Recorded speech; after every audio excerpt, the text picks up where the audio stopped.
ਅੱਜ ਅਸੀਂ ਆਪਣੇ ਪ੍ਰੋਗਰਾਮ ਵਿੱਚ ਜਿਸ ਸ਼ਖਸੀਅਤ ਨੂੰ ਤੁਹਾਡੇ ਰੂਬਰੂ ਕਰਨ ਜਾ ਰਹੇ ਹਾਂ, ਉਹਨਾਂ ਨੇ ਪੰਜਾਬੀ ਸਾਹਿਤ ਵਿੱਚ ਇੱਕ ਤੋਂ ਵੱਧ ਵਿਧਾਵਾਂ ਵਿੱਚ ਸਿਰਜਣਕਾਰੀ ਕੀਤੀ ਹੈ ਅਤੇ ਸਿਰਜਣਕਾਰੀ ਦੇ ਨਾਲ ਨਾਲ ਪੰਜਾਬੀ ਸਾਹਿਤ ਦੀਆਂ ਇੱਕ ਤੋਂ ਵੱਧ ਵਿਧਾਵਾਂ ਵਿੱਚ ਸਾਹਿਤ ਅਧਿਐਨ ਦਾ ਕਾਰਜ ਵੀ ਕੀਤਾ ਹੈ।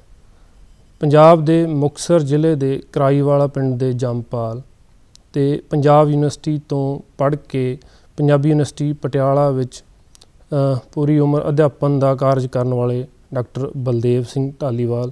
ਡਾਕਟਰ ਸਾਹਿਬ, ਅਸੀਂ ਤੁਹਾਡਾ ਆਪਣੇ ਪ੍ਰੋਗਰਾਮ ਵਿੱਚ ਬਹੁਤ ਬਹੁਤ ਸਵਾਗਤ ਕਰਦੇ ਹਾਂ ਜੀ। ਥੈਂਕ ਯੂ, ਸ਼ੁਕਰੀਆ। ਅਸੀਂ ਅੱਜ ਆਪਣੇ ਪ੍ਰੋਗਰਾਮ ਵਿੱਚ ਤੁਹਾਡੇ ਜੀਵਨ ਬਾਰੇ, ਤੁਹਾਡੇ ਸਾਹਿਤ ਸਿਰਜਣਾ ਦੇ ਕਾਰਜ ਬਾਰੇ, ਸਾਹਿਤ ਅਧਿਐਨ ਬਾਰੇ ਸਾਡੇ ਦਰਸ਼ਕਾਂ ਨਾਲ ਨੂੰ ਤੁਹਾਡੇ ਜੀਵਨ ਬਾਰੇ ਗੱਲਾਂ ਸਾਂਝੀਆਂ ਕਰਨ ਦੀ ਕੋਸ਼ਿਸ਼ ਕਰਾਂਗੇ ਜਿੰਨਾ ਕੁ ਸਾਨੂੰ ਸਮਾਂ ਮਿਲਿਆ। ਸਭ ਤੋਂ ਪਹਿਲਾਂ ਤੁਸੀਂ ਮਾਲਵੇ ਦੇ ਟਿੱਬਿਆਂ ਦੇ ਇਲਾਕੇ ਵਿੱਚ ਪੈਦਾ ਹੋ ਕੇ ਪੰਜਾਬ ਯੂਨੀਵਰਸਿਟੀ 'ਚ ਪੜ੍ਹਨ ਤੋਂ ਲੈ ਕੇ ਪੰਜਾਬੀ ਯੂਨੀਵਰਸਿਟੀ ਦੇ ਅਧਿਆਪਨ ਅਤੇ ਤੁਹਾਡੀ ਸਿਰਜਣਕਾਰੀ ਅਤੇ ਸਾਹਿਤ ਅਧਿਐਨ ਦੇ ਕਾਰਜ ਵਿੱਚ ਕਿਹੜੀ ਸ਼ਖਸੀਅਤਾਂ ਦਾ ਤੁਹਾਨੂੰ ਲੱਗਦਾ ਵੀ ਯੋਗਦਾਨ ਹੈ, ਉਹਨਾਂ ਬਾਰੇ ਤੁਸੀਂ ਸਭ ਤੋਂ ਪਹਿਲਾਂ ਸਾਨੂੰ ਦੱਸੋ। ਪਰਮਜੀਤ ਜੀ, ਸਭ ਤੋਂ ਪਹਿਲਾਂ ਤਾਂ ਕਿਉਂਕਿ ਜਿਵੇਂ ਤੁਸੀਂ ਜ਼ਿਕਰ ਕੀਤਾ ਹੈ ਕਿ ਮੇਰਾ ਜਿਹੜਾ ਜਨਮ ਹੈ ਉਹ ਮਾਲਵੇ ਦੇ ਉਸ ਇਲਾਕੇ ਦੇ ਵਿੱਚ ਹੋਇਆ, ਜਿਹਨੂੰ ਆਪਾਂ ਕਹਿ ਸਕਦੇ ਹੈਗੇ ਕਿ ਬਿਲਕੁਲ ਠੇਠ ਰੂਪ ਦੇ ਵਿੱਚ ਜਿਹੜਾ ਉਹ ਮਲਵਈ ਸੰਸਕ੍ਰਿਤੀ ਜਾਂ ਸੱਭਿਆਚਾਰ ਦਾ ਇਲਾਕਾ ਹੈ। ਹਾਂਜੀ। ਤਾਂ ਕਿਉਂਕਿ ਉੱਥੇ ਹੀ ਮੇਰਾ ਬਚਪਨ ਬੀਤਿਆ ਅਤੇ ਇੱਕ ਕਿਸਾਨੀ ਪਰਿਵਾਰ ਨਾਲ ਸੰਬੰਧ ਹੋਣ ਕਰਕੇ ਉਹਦਾ ਇੱਕ ਇਹ ਵੀ ਰੂਪ ਹੈ ਕਿ ਵੀ ਕਿਉਂਕਿ ਖਾਸ ਤੌਰ 'ਤੇ ਮਾਲਵੇ ਦਾ ਜਿਹੜਾ ਪੇਂਡੂ ਇਲਾਕਾ ਹੈ ਉਹਦੀ ਇੱਕ ਵੱਖਰੀ ਤਰ੍ਹਾਂ ਦੀ ਨੁਹਾਰ, ਇੱਕ ਵੱਖਰੀ ਤਰ੍ਹਾਂ ਦਾ ਮੁਹਾਂਦਰਾ ਸੀ। ਅਤੇ ਜਦੋਂ ਮੈਂ ਆਪਣੇ ਬਚਪਨ 'ਚ ਸੀ ਉਦੋਂ ਉਹ ਮੁਹਾਂਦਰਾ ਹੋਰ ਵੀ ਵੱਖਰੀ ਤਰ੍ਹਾਂ ਦਾ ਸੀ, ਕਿਉਂਕਿ ਅਜੇ ਤੱਕ ਇਸ ਤਰ੍ਹਾਂ ਦੀ ਡਿਵੈਲਪਮੈਂਟ, ਇਸ ਤਰ੍ਹਾਂ ਦਾ ਵਿਕਾਸ ਨਹੀਂ ਸੀ ਹੋਇਆ ਜਿਸ ਤਰ੍ਹਾਂ ਦੇ ਅਸੀਂ ਅੱਜ ਆਲੇ ਦੁਆਲੇ ਵੇਖਦੇ ਹਾਂ। ਤਾਂ ਲੋਕ ਬਿਲਕੁਲ ਖੇਤੀ 'ਤੇ ਜਿਹੜਾ ਹੈ ਨਿਰਭਰ ਕਰਦੇ ਸੀਗੇ ਅਤੇ ਅਜੇ ਤਾਂ ਸਾਡੇ ਨਹਿਰੀ ਪਾਣੀ ਵੀ ਉਸ ਤਰ੍ਹਾਂ ਦਾ ਨਹੀਂ ਸੀ, ਜੇ ਸੱਚਮੁੱਚ ਹੀ ਟਿੱਬਿਆਂ ਦਾ ਇਲਾਕਾ ਸੀ। ਤਾਂ ਉਹਦੇ ਵਿੱਚ ਜਿਸ ਤਰ੍ਹਾਂ ਦੇ ਲੋਕ ਸਿੱਧੇ ਸਾਧੇ ਕਿਸਮ ਦੇ ਸਹਿਜ ਨਾਲ ਆਪਦੀ ਜ਼ਿੰਦਗੀ ਜਿਉਣ ਵਾਲੇ ਲੋਕ ਜਿਹੜੇ ਸੀਗੇ, ਤਾਂ ਸਬਰ ਸੰਤੋਖ ਨਾਲ ਆਪਦੀ ਜ਼ਿੰਦਗੀ ਜਿਉਣ ਵਾਲੇ, ਤਾਂ ਜਿਹਦੇ ਵਿੱਚ ਬਾਹਲੀ ਅਜੇ ਤੱਕ ਉਸ ਤਰ੍ਹਾਂ ਦੀਆਂ ਖਿੱਚਾਂ, ਉਸ ਤਰ੍ਹਾਂ ਦੇ ਲਾਲਚ, ਉਸ ਤਰ੍ਹਾਂ ਦੇ ਸਵਾਰਥ, ਉਸ ਤਰ੍ਹਾਂ ਦੇ ਬਹੁਤ ਘੱਟ ਵੇਖਣ ਸੀ ਜਿਹੜਾ ਮੈਂ ਆਪਦੇ ਬਚਪਨ ਦੇ ਵਿੱਚ ਮਾਲਵਾ ਦੇਖਿਆ। ਠੀਕ ਹੈ। ਤਾਂ ਕਿਉਂਕਿ ਕਿਸਾਨੀ ਪਰਿਵਾਰ ਨਾਲ ਸੰਬੰਧਿਤ ਹੋਣ ਕਰਕੇ ਤਾਂ ਸਾਡਾ ਤਾਂ ਸਾਰਾ ਹੀ ਖਾਨਦਾਨ ਜਿਹੜਾ ਸੀਗਾ ਉਹ ਅਨਪੜ੍ਹ ਸੀ, ਕੋਈ ਪੜ੍ਹਿਆ ਲਿਖਿਆ ਨਹੀਂ ਸੀ ਸਾਡੇ, ਨਾ ਨਾਨਕਿਆਂ 'ਚੋਂ ਨਾ ਦਾਦਕਿਆਂ 'ਚੋਂ। ਹਾਂਜੀ। ਤਾਂ ਸਾਡੇ ਪਰਿਵਾਰ 'ਚੋਂ ਮੈਂ ਹੀ ਪਹਿਲਾਂ ਪੜ੍ਹਿਆ, ਪਰ ਜਿਹੜੇ ਮੇਰੇ ਆਲੇ ਦੁਆਲੇ ਰਹਿਣ ਵਾਲੇ, ਜਿਸ ਤਰ੍ਹਾਂ ਮੇਰੇ ਪਿਤਾ ਜੀ, ਜਿਸ ਤਰ੍ਹਾਂ ਮੇਰੀ ਮਾਂ, ਉਹ ਲੋਕ ਭਾਵੇਂ ਉਹ ਕਿਤਾਬੀ ਗਿਆਨ ਉਹਨਾਂ ਕੋਲ ਨਹੀਂ ਸੀ, ਪਰ ਉਹਨਾਂ ਦੇ ਕੋਲ ਜ਼ਿੰਦਗੀ ਦਾ ਗਿਆਨ ਬਹੁਤ ਮਹੱਤਵਪੂਰਨ ਸੀ। ਠੀਕ। ਅਤੇ ਮਾਲਵੇ ਦੇ ਸੁਭਾਅ ਮੁਤਾਬਕ ਉਹ ਹਰੇਕ ਗੱਲ ਜਿਵੇਂ ਆਪਾਂ ਕਹਾਣੀ ਪਾ ਕੇ ਕਰਦੇ ਹਾਂ, ਇਸ ਤਰ੍ਹਾਂ ਦੀ ਮੁਹਾਵਰੇਦਾਰ ਬੋਲੀ ਦੇ ਵਿੱਚ ਗੱਲ ਕਰਦੇ ਹਾਂ, ਜ਼ਿੰਦਗੀ ਨੂੰ ਉਵੇਂ ਸਮਝਣ ਦਾ ਯਤਨ ਕਰਦੇ ਹਾਂ। ਤਾਂ ਇਸ ਤਰ੍ਹਾਂ ਦਾ ਸੁਭਾਅ ਸੀ ਜਿਹੜਾ ਮੇਰੀ ਇੱਕ ਤਰ੍ਹਾਂ ਸ਼ਖਸੀਅਤ ਦਾ ਅੰਗ ਬਣਿਆ।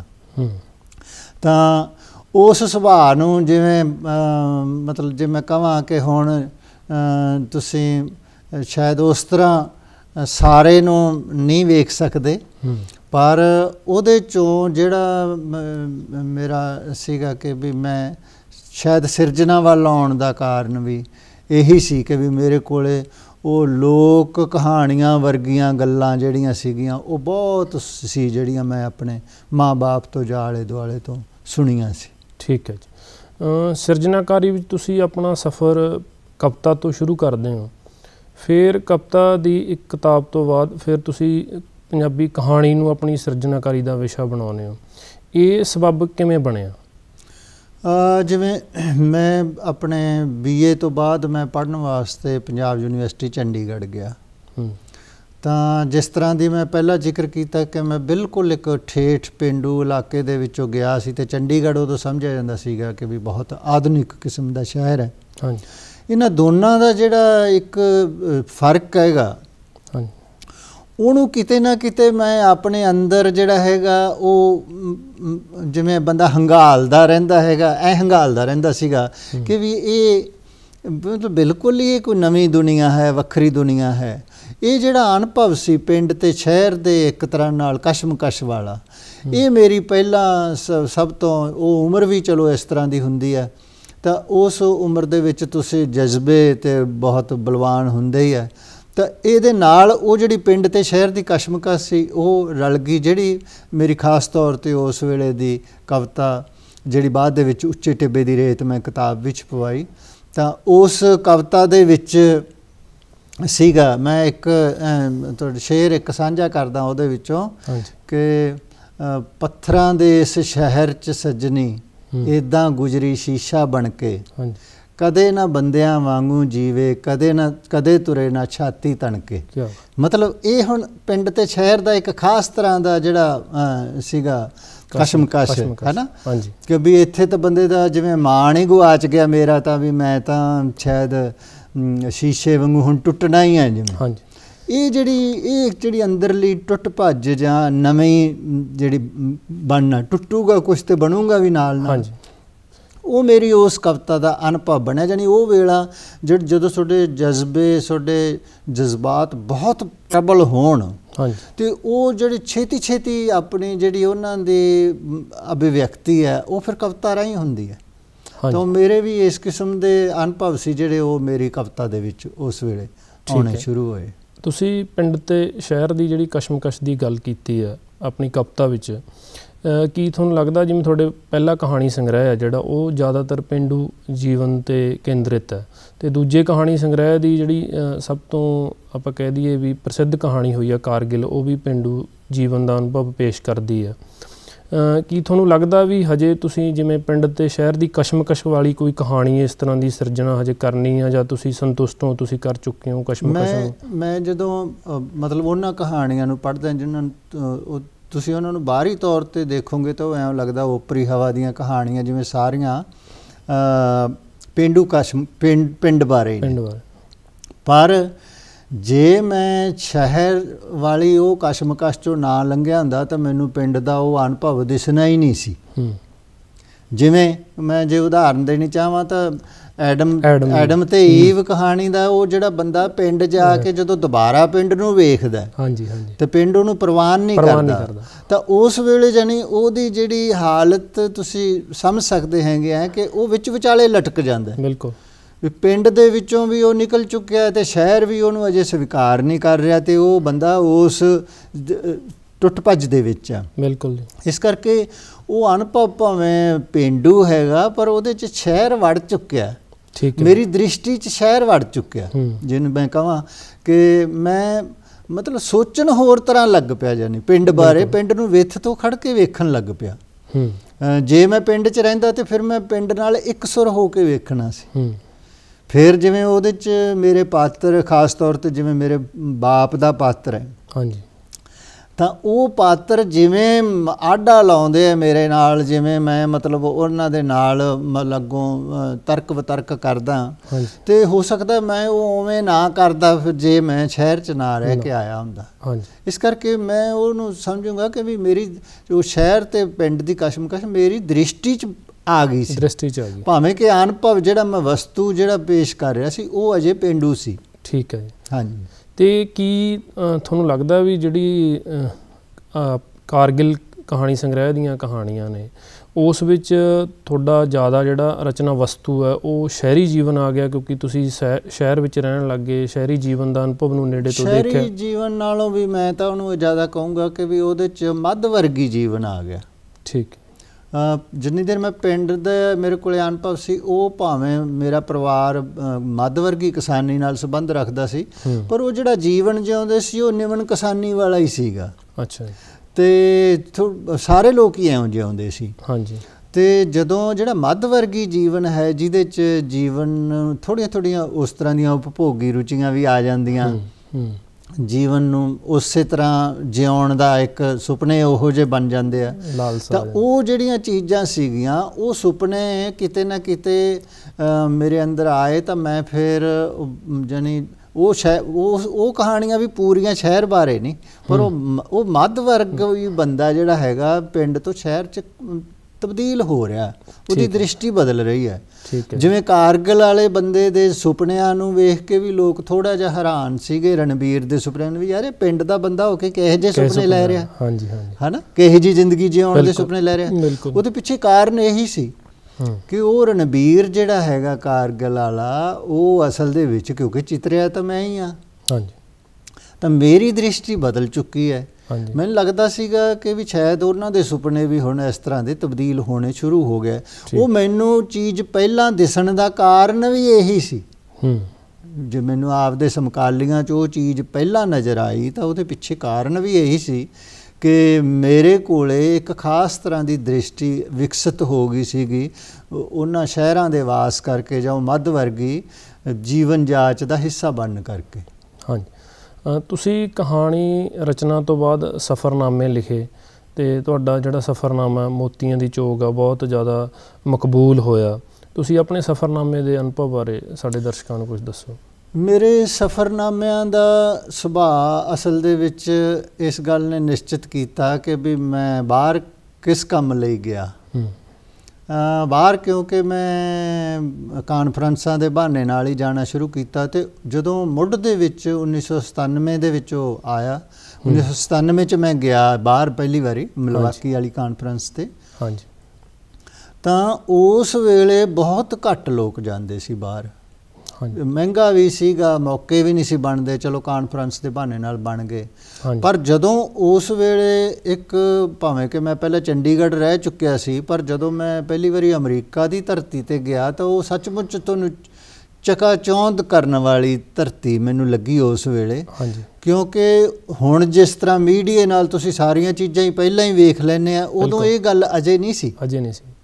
ਤਾਂ ਉਹ ਸਾਰੀਆਂ ਚੀਜ਼ਾਂ ਹੀ ਮੈਨੂੰ ਐਂ ਲੱਗਦੀਆਂ ਸੀ ਵੀ ਆਹ ਤਾਂ ਮੇਰੇ ਵਾਸਤੇ ਬਿਲਕੁਲ ਹੀ ਨਵੀਆਂ ਚੀਜ਼ਾਂ ਆ, ਮਤਲਬ ਮੈਂ ਜ਼ਰੂਰ ਆਪਦੇ ਲੋਕਾਂ ਨੂੰ ਜਾ ਕੇ ਇਹ ਗੱਲ ਦੱਸਣੀ ਚਾਹੀਦੀ ਹੈ ਵੀ, ਨਹੀਂ ਤਾਂ ਮੈਂ ਇਕੱਲਾ ਵੇਖ ਕੇ ਚਲਾ ਜਾਊਂਗਾ ਅਤੇ ਜਿਹੜੇ ਉਹ ਪਤਾ ਨਹੀਂ ਕਿੰਨੇ ਸਾਰੇ ਲੋਕ ਨੇ ਜਿਹੜਿਆਂ ਨੇ ਹੋ ਸਕਦਾ ਸਾਰੀ ਉਮਰ ਹੀ ਨਾ ਉਹ ਤਾਂ ਵੇਖਣ, ਉਹਨਾਂ ਨੂੰ ਕੌਣ ਦੱਸੂਗਾ। ਮਤਲਬ ਜਿਵੇਂ ਇੱਕ ਤੁਹਾਡੀ ਜ਼ਿੰਮੇਵਾਰੀ ਜੀ ਬਣ ਜਾਂਦੀ ਹੈ ਵੀ ਜਿਵੇਂ ਮੈਂ ਉਹਨਾਂ ਦਾ ਪ੍ਰਤੀਨਿਧ ਬਣ ਕੇ ਗਿਆ ਹਾਂ, ਅਤੇ ਫਿਰ ਮੈਂ ਉਹ ਸਾਰੀਆਂ ਗੱਲਾਂ ਮਤਲਬ ਪੂਰੀ ਵਿਸਥਾਰ ਦੇ ਵਿੱਚ ਅਤੇ ਪੂਰੀ ਬੇਬਾਕੀ ਨਾਲ, ਮਤਲਬ ਕੁਛ ਵੀ ਲੁਕੋਇਆ ਨਹੀਂ, ਨਾ ਆਪਦੇ ਬਾਰੇ ਨਾ ਲੋਕਾਂ ਬਾਰੇ। ਅਤੇ ਉਹ ਚਲੋ ਉਹ ਵੱਖਰਾ ਸਵਾਲ ਹੈ ਵੀ ਉਹਦੇ ਬਾਰੇ ਮੈਨੂੰ ਬਾਅਦ 'ਚ ਸੁਣਨਾ ਪਿਆ ਕੁਛ, ਪਰ ਮਤਲਬ ਇਹ ਹੈਗਾ ਕਿ ਮੇਰੇ ਅੰਦਰ ਇਹ ਰੀਝ ਫਿਰ ਸੀਗੀ ਬਹੁਤ।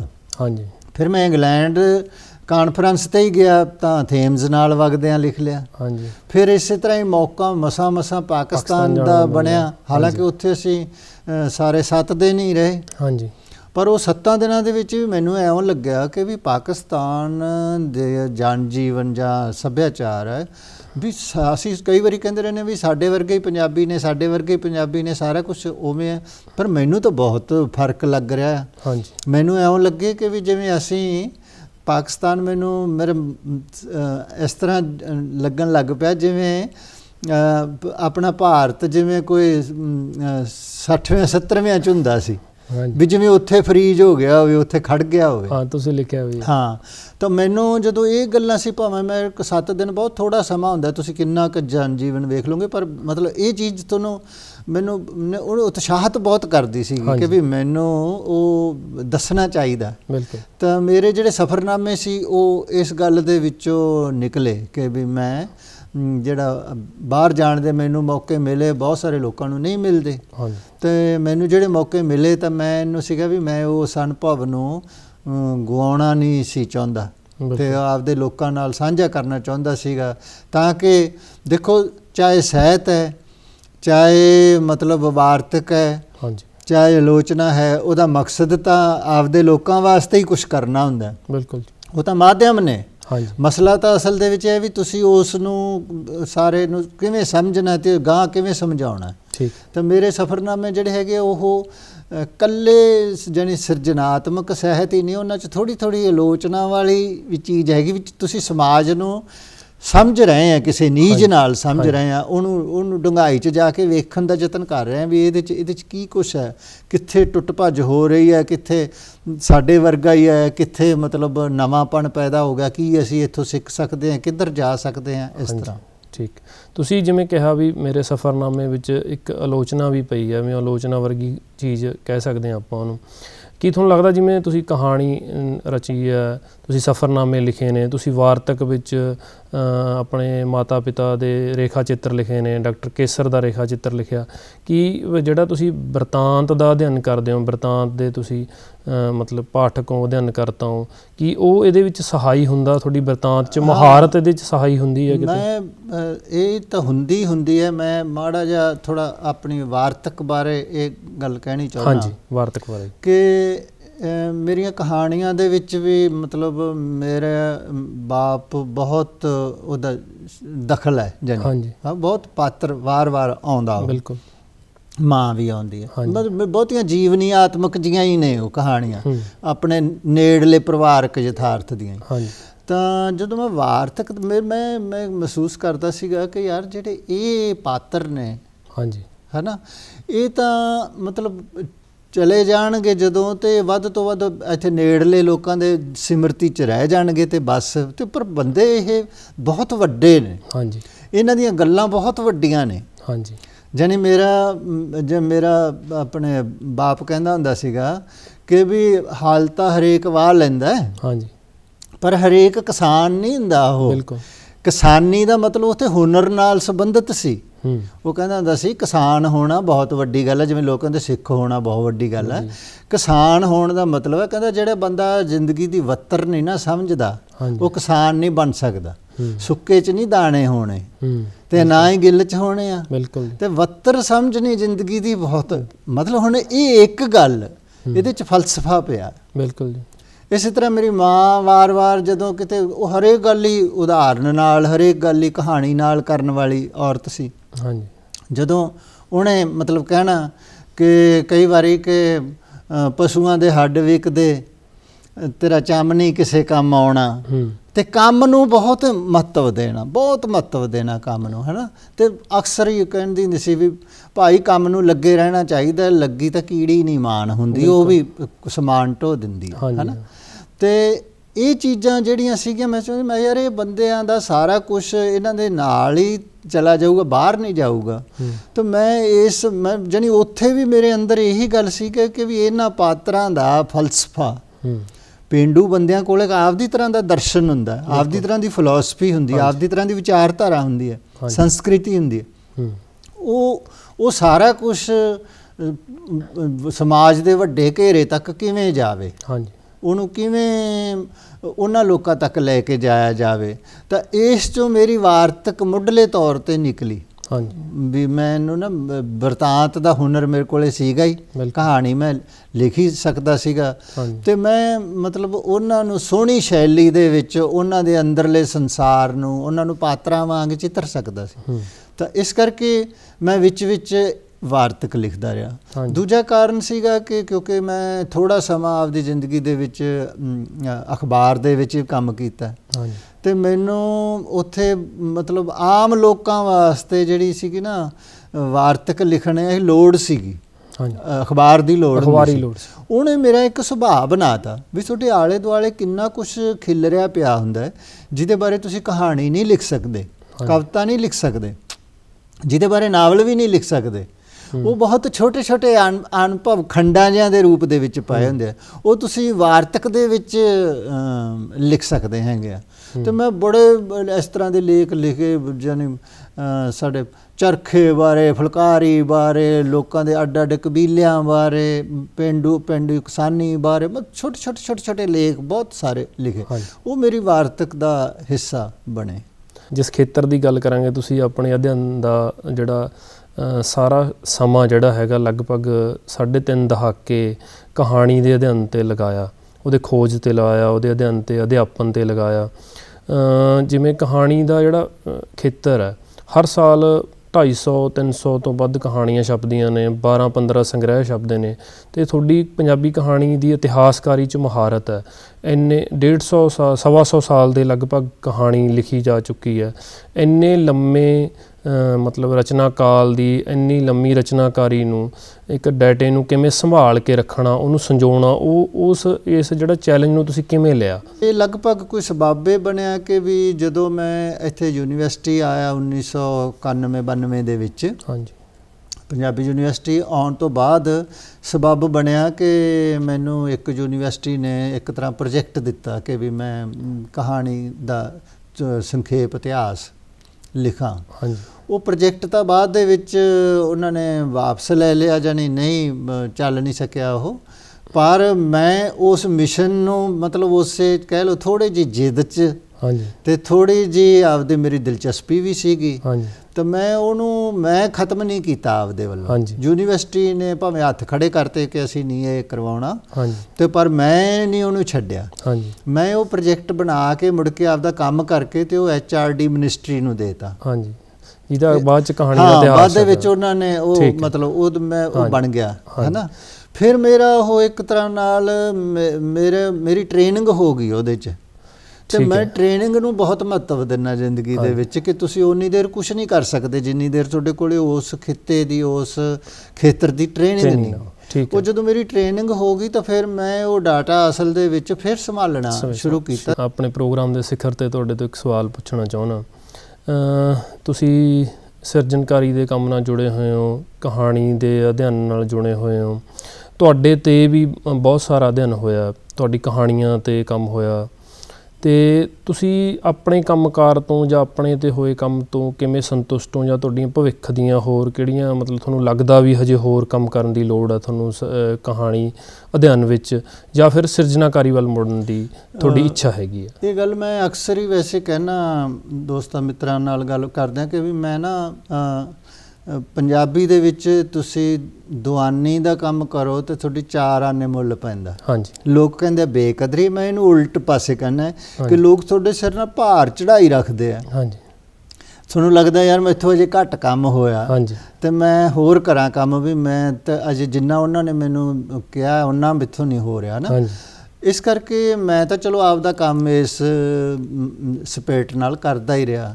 ਪਰ ਮੈਨੂੰ ਸੱਚੀ ਮੁੱਚੀ ਹੈਰਾਨੀ ਹੈ ਕਿ ਵੀ ਮੇਰੇ 'ਤੇ ਹੁਣ ਤੱਕ ਮਤਲਬ 10 ਦੇ ਕਰੀਬ ਕੋਈ MPhil ਦੇ ਥੀਸਿਸ ਆਪਣੇ ਡੈਜੀਟੇਸ਼ਨ ਹੋ ਚੁੱਕਿਆ, ਅਤੇ 2 PhD ਦੇ ਵਿਦਿਆਰਥੀਆਂ ਨੇ ਵੀ ਮੈਨੂੰ ਹਿੱਸਾ ਬਣਾਇਆ ਆਪਦੀ PhD ਦਾ। ਤਾਂ ਇਹ ਚੀਜ਼ ਜਿਹੜੀ ਹੈਗੀ ਹੈ ਮਤਲਬ ਮੈਨੂੰ ਬਹੁਤ ਸੰਤੁਸ਼ਟੀ ਦੇਣ ਵਾਲੀ ਹੈਗੀ ਹੈ, ਭਾਵੇਂ ਕਿ ਚਲੋ ਕੰਮ ਡੈਜੀਟੇਸ਼ਨ ਵਾਲਾ ਇੰਨੀ ਡੂੰਘਾਈ ਵਾਲਾ ਨਹੀਂ ਹੁੰਦਾ, PhD ਦਾ ਹੁੰਦਾ, ਪਰ ਇਸ ਦੇ ਬਾਵਜੂਦ ਵੀ ਕੋਈ ਬੰਦਾ ਤੁਹਾਨੂੰ ਸਮਝਣ ਦਾ ਯਤਨ ਕਰੇ, ਤੁਹਾਨੂੰ ਮਤਲਬ ਤੁਹਾਨੂੰ ਦੱਸੇ, ਤੁਹਾਨੂੰ ਸਮਝ ਕੇ ਵੀ ਤੁਹਾਡੇ 'ਚ ਆਹ ਖੂਬੀਆਂ ਨੇ, ਆਹ ਕਮੀਆਂ ਨੇ, ਅਤੇ ਤੁਸੀਂ ਅੱਗੇ ਵਧਣ ਵਾਸਤੇ ਇਹ ਚੀਜ਼ ਤੁਹਾਨੂੰ ਬਹੁਤ ਸਹਾਈ ਹੁੰਦੀ ਹੈ। ਕਿ ਕੋਈ ਤੁਹਾਨੂੰ ਦੱਸੇ ਤੁਸੀਂ ਜੀ ਖੋਜ ਕਰਦੇ ਆ ਤਾਂ ਤੁਹਾਡੀ ਖੋਜ ਦੇ ਵਿੱਚ ਨਾ ਆਹ ਥੋੜ੍ਹੀਆਂ ਜਿਹੀਆਂ ਘਾਟ ਹੈ, ਤੇ ਤੁਸੀਂ ਅਗਲੀ ਵਾਰੀ ਉਹਨੂੰ ਸੁਧਾਰੋ। ਤੁਸੀਂ ਕਹਾਣੀ ਲਿਖਣ ਵੇਲੇ ਕੋਈ ਬੰਦਾ ਕਹਿੰਦਾ ਕਿ ਜੀ ਤੁਹਾਡੀ ਕਹਾਣੀ ਨਾ ਤੁਹਾਡੇ ਪਰਿਵਾਰ ਦੁਆਲੇ ਹੀ ਘੁੰਮੀ ਜਾਂਦੀ ਹੈ, ਜਾਣੀ ਇਹ ਤੋਂ ਬਾਹਰ ਘੱਟ ਜਾਂਦੀ ਹੈ, ਅਨੁਭਵ ਦੀ ਵਿਸ਼ਾਲਤਾ ਘੱਟ ਹੈ, ਤਾਂ ਤੁਸੀਂ ਬਾਹਰ ਜਾਓਗੇ।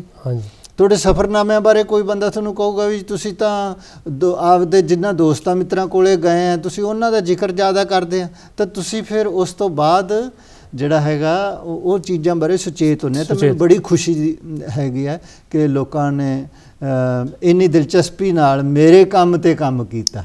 ਚਲੋ, ਤੁਸੀਂ ਸਾਡੇ ਪ੍ਰੋਗਰਾਮ ਵਿੱਚ ਆਏ, ਸਮੇਂ ਦੀ ਸੀਮਾ ਕਰਕੇ ਅਸੀਂ ਤੁਹਾਡੇ ਬਾਰੇ ਇੰਨੀਆਂ ਹੀ ਗੱਲਾਂ ਆਪਣੇ ਦਰਸ਼ਕਾਂ ਨਾਲ ਸਾਂਝੀਆਂ ਕਰ ਸਕੇ ਹਾਂ। ਤੁਸੀਂ ਸਾਡੇ ਪ੍ਰੋਗਰਾਮ ਵਿੱਚ ਆਏ, ਤੁਹਾਡਾ ਬਹੁਤ ਬਹੁਤ ਧੰਨਵਾਦ। ਮਿਹਰਬਾਨੀ।